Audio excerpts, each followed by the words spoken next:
Day 66. A lot of things happened today. I'm going to pick the highlights.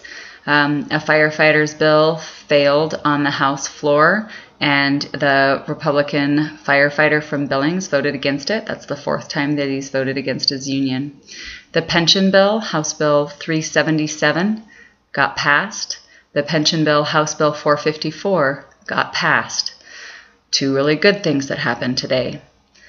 House Appropriations Bill got passed and was amended in a good way, got some money for Butte, so of course I think that's good, and was failed, a couple different representatives failed to amend the bill to take out money for things like the Heritage Center, the military museum, lighted pathway in Missoula. They had amendments to take all of these things out of this appropriations bill, even though the committee had voted to put them in.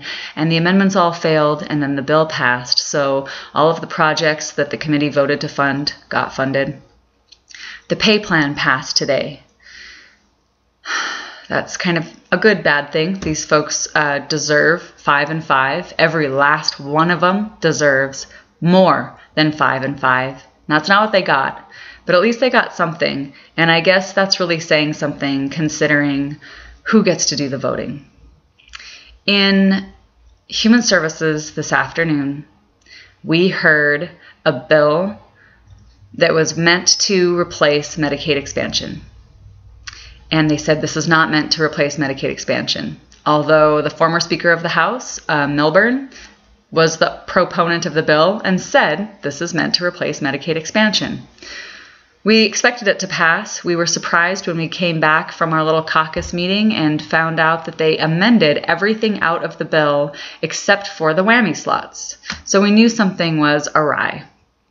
So the bad fake Medicaid expansion bill got totally hijacked so that it just expands whammy. That's a good thing, right? The Medicaid expansion bill, House Bill 590, that we had 62 proponents for and 6 Tea Partier opponents for, including the vice chair's wife and fellow members of his church in Billings, was tabled in committee today. On party line votes, a man who was not even there for the hearing, Representative Richner, moved to table a bill that he had not even heard. Several of the more moderate members of the committee were not there to vote. People that are always in committee voted to table 590 by proxy today. Because we hadn't finished our business on the floor by 3 o'clock, instead of leaving until tomorrow, we did a recess until after our afternoon committees, and we went back onto the House floor at 5:30 to hear the rest of the bills that we didn't get through, because tomorrow we're all leaving for our Easter break. After we heard all of the bills on second reading, there was a motion made to blast House Bill 590, the Medicaid expansion bill. And it failed, 49 to 50. It needed 60 votes. These people will not even talk about Medicaid expansion. Representative Carrie Smith stood up on the House floor and said, someone making $15,000 a year is not needy enough. How out of touch can you be to think that someone who makes $15,000 a year can afford $700 a month in insurance? Where are you living? Where are you from? Are you out there working 2 jobs? Are you out there working 1 job? Have no insurance? I hope you vote.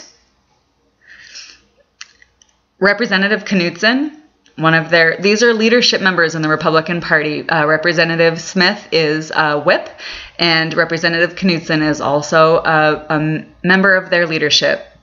He stood up and he said, vote no, because this would cover able-bodied people under 34 years old. Exactly. That's exactly why you should vote for it. If you're an able-bodied person out there and you're under 34 years old and you can't afford $700 for insurance, I hope you're going to vote next time. These people do not represent your values. And what's really ironic is this guy says that 34-year-olds who are people under 34 who are able to work shouldn't be receiving this kind of subsidy from the federal government. This from a 34-year-old lawyer who receives the second most farm subsidies of any member of the Republican Party between 1995 and 2009. Look it up. So he received about $50,000 a year in federal farm subsidies, and he's able-bodied and young. But you should not have insurance. All we have heard from them over and over and over again is no. They won't listen to reason. They won't listen to logic. Just no. For no good reason. Because of their Tea Party values. I hope when these people ask for you to vote for them, you say no.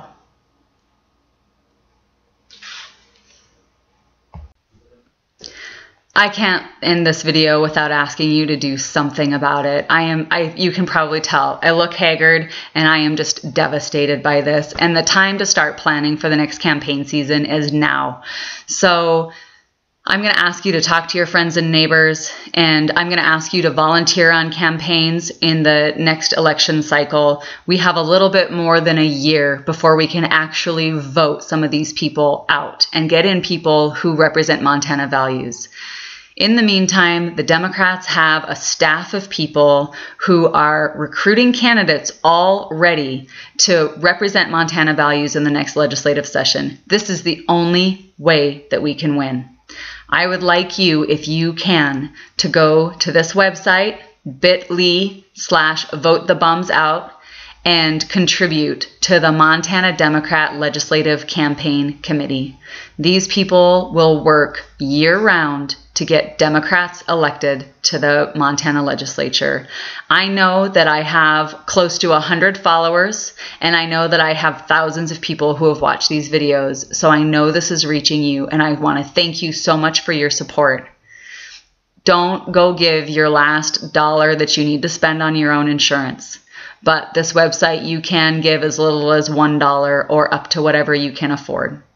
And I would encourage you to do it so that we can start voting the bums out right now. If you know someone in a Republican district that would be even a reasonable Republican, let's start recruiting them to campaign. It's on.